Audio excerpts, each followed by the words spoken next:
Assalamualaikum warahmatullahi wabarakatuh.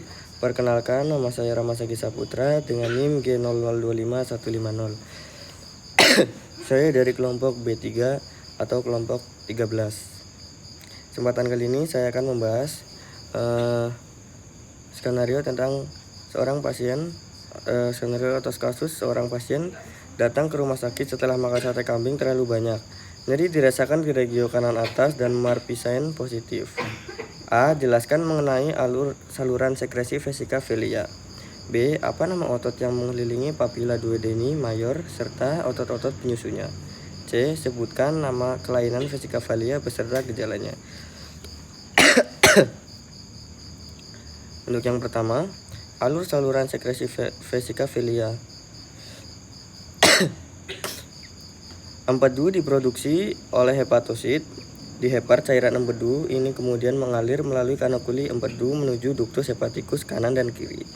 Kedua saluran ini bergabung membentuk ductus hepaticus communis. Pada keadaan dinamakan, esfinkter OD berada dalam keadaan tertutup, sehingga empedu tidak langsung masuk ke duodenum.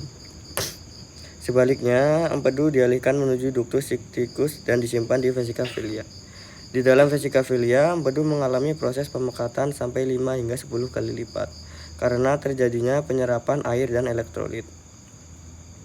Ketika makanan berlemak masuk ke duodenum, hormon CCK atau cholecystokinin dilepaskan. CCK merangsang kontraksi vesika velia dan secara bersamaan merilekskan esfinkter OD. Kontraksi ini mendorong empedu dari vesika velia masuk kembali ke ductus cysticus, bergabung dengan ductus hepaticus dan bersama-sama mengalir menuju ductus choledocus.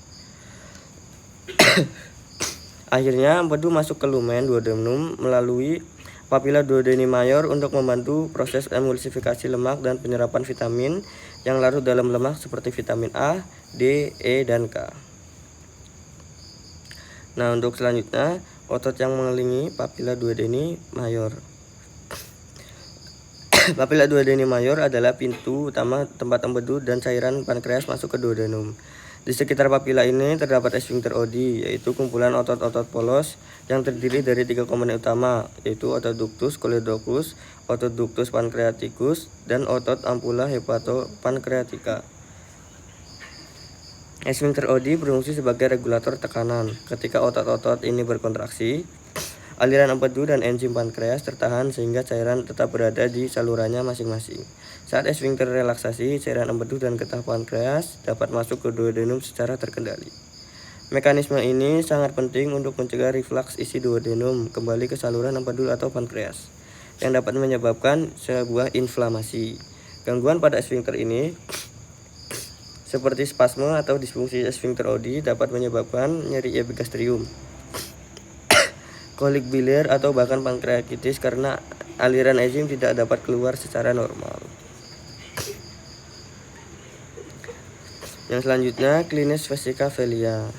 Secara klinis, vesika velia paling sering mengalami masalah berupa kolelithiasis atau batu empedu.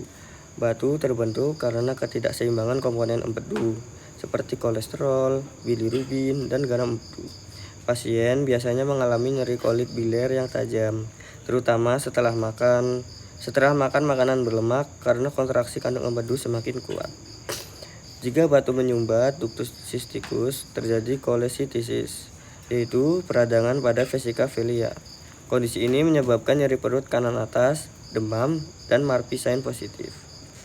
Bila batu bergerak ke ductus choledocus, maka dapat menyebabkan kolestasis yang ditandai dengan ikterus atau kulit menjadi kuning.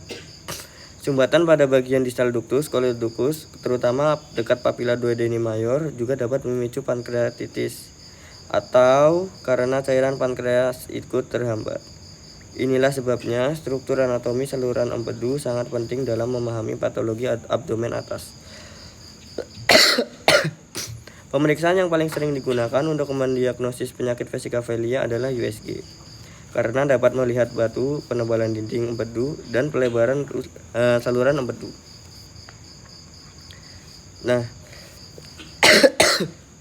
Melalui pemahaman alur sekresi empedu, struktur esfinkter Oddi, dan aspek klinis vesika velia,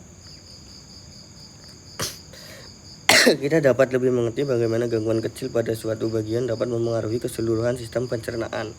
Hubungan antara hepar, vesika velia, pankreas, dan duodenum sangatlah erat, sehingga kelainan pada satu organ dapat menimbulkan dampak klinis yang luas. Demikian yang bisa saya sampaikan, kurang lebihnya mohon maaf apabila ada salah kata.